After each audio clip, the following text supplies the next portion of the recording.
Cliff, Fort Knox, E-Town is joined at the hip.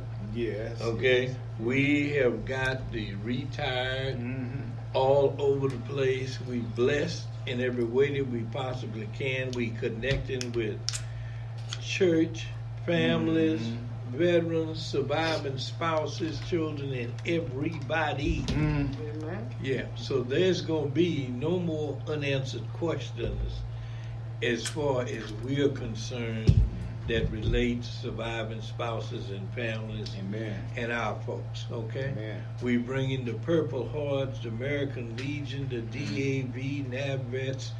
Everybody is joining together so we can get ready to do our assignment.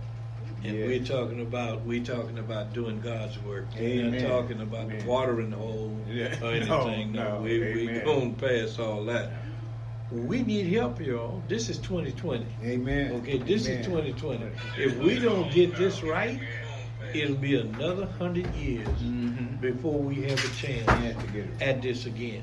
That's right. Okay, we didn't get it right the last time, Yes. so we better get it right. Get it right this time. That's Southern it. Canada, Yes, sir. welcome to Louisville.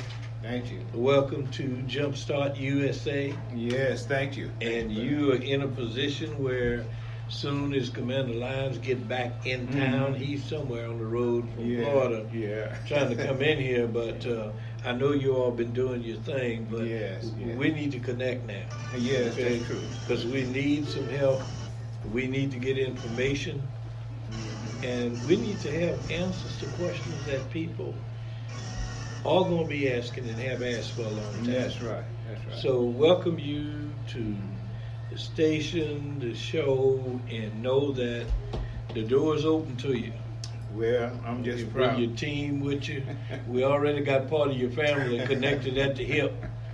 But I almost had to change my diet when she told me how many people in the Cannon Family Network, because I'm a small family guy. You know, Yeah. when you get past 3 or 4 or 5, to me, then that's a lot of folks. Yes. Yes. Okay, that's a lot.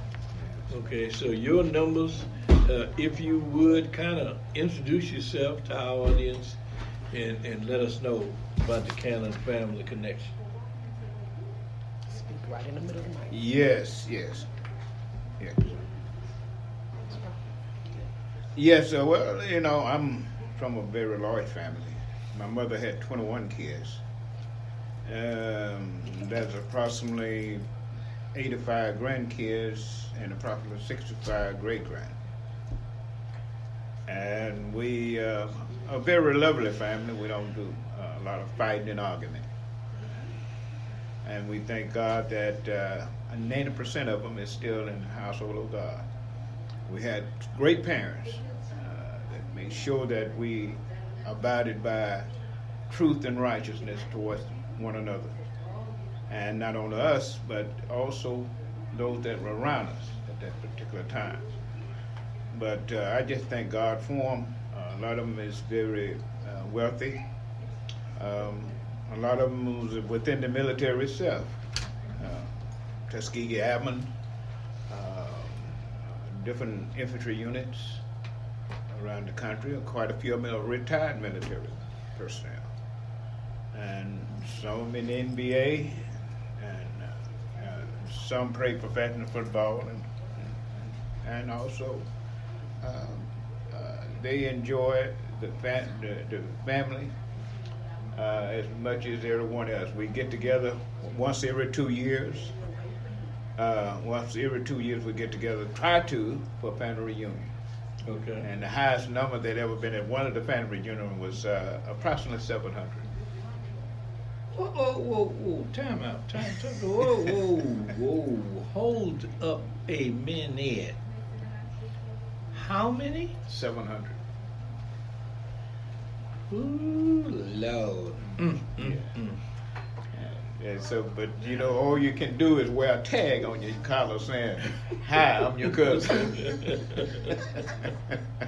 Well, you know, God bless us all. I'm glad that the Lord saw fit to keep us here this long. Yes. So we yes. could connect because those numbers that you're mentioning, a lot of people may not understand that we do have those type of roots and connections. Yes, we do. We do. And if that's the case, somewhere in there, there is surely someone of our DNA that needs prayer, Right. needs understanding, Right. and we need to have a circle of faith that we can operate under. That's true. And what you're telling me is, even though it's enlightening to me, I'm very, very happy to hear this. You're right. But not coming from a large family myself, I never even thought about the fact that we had, especially African Americans, that had these numbers that were connected in one DNA family tree. Yeah, that's true. That was functioning as rare. Yeah, it's So very when I rare. heard it the first time, I said, well, if we can be blessed to get Sergeant Cannon on the show, and this is the first the 1 hour launching of the show for this year, and the other things we putting in place so we can have a spot to go to on the day and the time where we can get legislative information, political information, educational information. That's good. Okay, and be on a spiritual mindset so we can function on one accord. One accord, that's true. And of course, your history of service in the military, unfortunately, some of us still have some evidence left from our service time. Yes. And we have to do the best we can with it. But I am, needless to say, kind of concerned and trying to make a contribution with us in 2020 so that we can come out of the legislative session, state level, national level, so that we can see that we did have some effect on the decisions that's being made and what have you. So since you've been, I'm not a native Louisvillian, since you've been around a while and a lot of our listeners don't know the culture and the climate in Radcliffe and Fort Knox and E-Town in that area. How do you see it now? All we do is read that they're moving the command and they're replacing it with somebody else. The biggest shock to me was the closing down the medical hospital. Yes. Even though they're closing down the medical hospital, but they will be moving into the new hospital in the next few weeks here. And it's a beautiful hospital that they have built. And they'll be moving from the old hospital into the new hospital. Okay, all right. And I think that's a beautiful thing. Also is that the community is growing. All right. Due to the contracts on Fort Knox and from different cities, different states. They have a wide range of works there, and those contractors are putting in personnel from different other sectors of the country. And so I think it's a blessing, because Radcliffe has begun to grow so much that we used to take us, you could sit in line for 3 minutes at a red light, but today the red light might change 4 or 5 times before you get up there to go through it. Okay, all right, I understand. So the population is really growing and exploding in that area, and we thank our mayor J.J. Duval for his input, and some of the things that he brought to Radcliffe, Kentucky is amazing. And I hope that people will come down and take a look at Radcliffe and see all the beautiful sights they got there now for comforting, some of the parks that he brought in. And not only that, the bus stop type benches that men like you and me who have been injured can sit on and rest from walking, So I just think the God had blessed him truthfully since he's been there. I think that now on Fridays at Hotel Louisville from 12 to 2. Mm-hmm. We'll be having outreach type meetings where we'll share information on a number of different things, but we'll also like to set up a tour maybe once a month where we can take a bus and come down to Radcliffe, look around and meet and greet people, and also invite folks to come here in an organized fashion. That'd be great. A lot of people don't realize this, but I'm troubled by the fact that the membership of the Purple Heart, for example, is dropping off so much that we're losing a lot.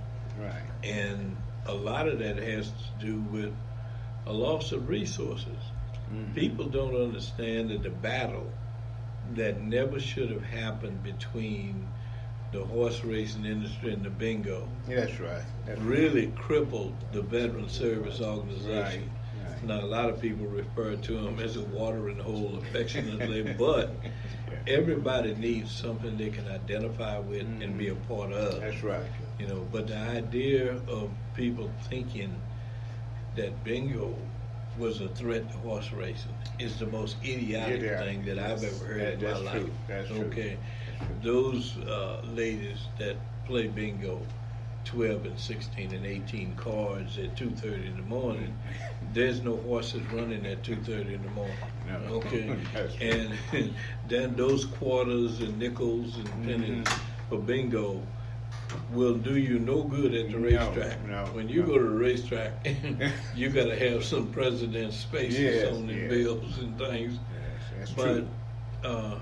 To me, for us to be able to meet and greet and gather and share information is the best, biggest thing that we can have. It is. And like I said, on Fridays, we will invite our legislators to come and fill us in, let us know what's on the drawing board.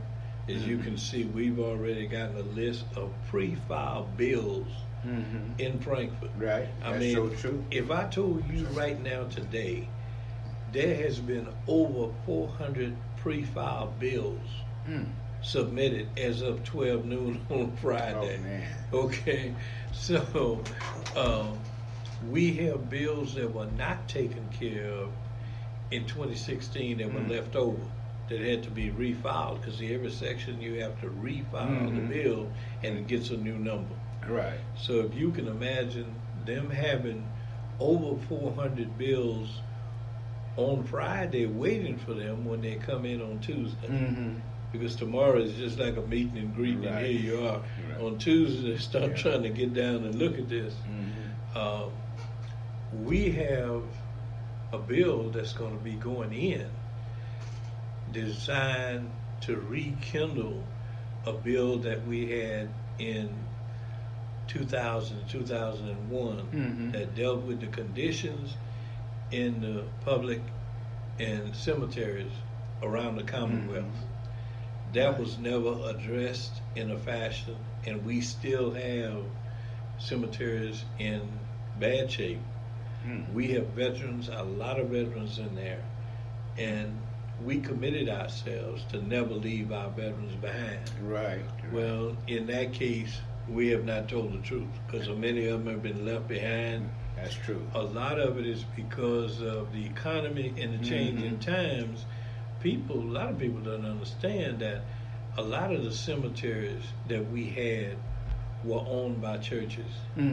As the economy changed and the times changed, a lot of the churches folded, went out of business. Actually, and we need to say, and a lot of people don't want to discuss it, but a lot of churches were actually foreclosed on by the banks. Well, that's true. I mean, you get a loan and you build a building, you have a church and what have you. And if your membership congregation start dropping off, if you don't have insurance to protect that, then it goes through the same circle with everybody else. So culturally, it sounds bad, but that is the way that we work with it. Our thing now is to relaunch this cemetery restoration program across the Commonwealth of Kentucky.